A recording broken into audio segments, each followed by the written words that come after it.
Good afternoon, Mr. White. I'm Patrice Dawson, and this is my two audience members. This is Ashley Jackson, and this is Lakeisha Robinson. Thank you for joining me. Have a seat, please. I would like to tell you about a real life experience that I learned the hard way. And they always say that a lesson learned the hard way is a hard lesson to learn. This incident occurred because I wanted to be a good Samaritan. When I had a little fender bender with a service member, I thought this was a way that I could show my appreciation by accepting his offer. His offer was not to call the police and to let him take care of the damages himself, as he did not want his insurance rates to come up. And I thought, surely this service member would do the right thing. I did not call the police. Whenever you're involved in an accident, the hard lesson I learned was that you should always contact the police. Follow the guidelines of the law and you'll be safe. Well, this fender bender happened in the movie theater yard. As I was pulling in, he backed out and kind of slowly lifted my car. He gently let it back down into place. At this point, we got out and we inspected the vehicles.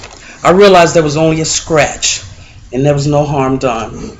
We exchanged information, agreed that he would fix the little scratch. We parted. Well, he left before I did.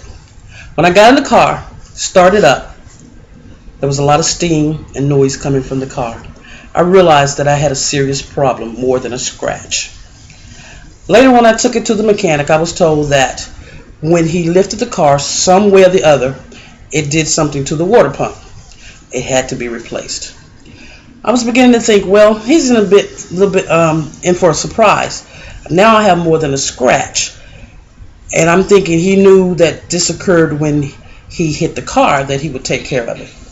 I wanted to call him and explain the situation to him. The first attempt, I didn't get an answer. I thought maybe, well, he's out. Around the fifth attempt, I began to think maybe he's in the field. Around the 10th attempt or so, I began to think, I don't think he's going to do what he says he's going to do. I had left several messages. I began to think that I had a problem. When you do not call the police, you do not have the law behind you, you're basically on your own, and it's your word against his word. Well, I began to be perplexed, and wanted to know what I could do. I had the name of his unit and decided to contact the unit and explain the situation to them and see if they could aid me in some way. I was directed to the sergeant major.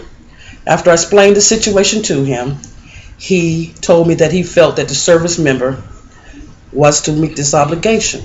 After all, it was his fault, and I had done a service for him. After this service member was counseled, he did call me. He confessed to me that he did not have insurance. He did not want the insurance to be filed. He told me because his rates would go up. He never said he did not have insurance. That's the other problem. Well, finally this soldier was made to come out of his pocket, do the right thing. I learned a hard lesson. I now know that you should heed the words of others who always say, call the police in any accident that you're involved in. The second thing is heed what people are always saying that they've learned from experience. Never move the cars, follow the guidelines, everything will be okay. I think that you should follow these guidelines. No matter how small an accident, always call the police. Always get credentials, and everything will be fine. Thank you.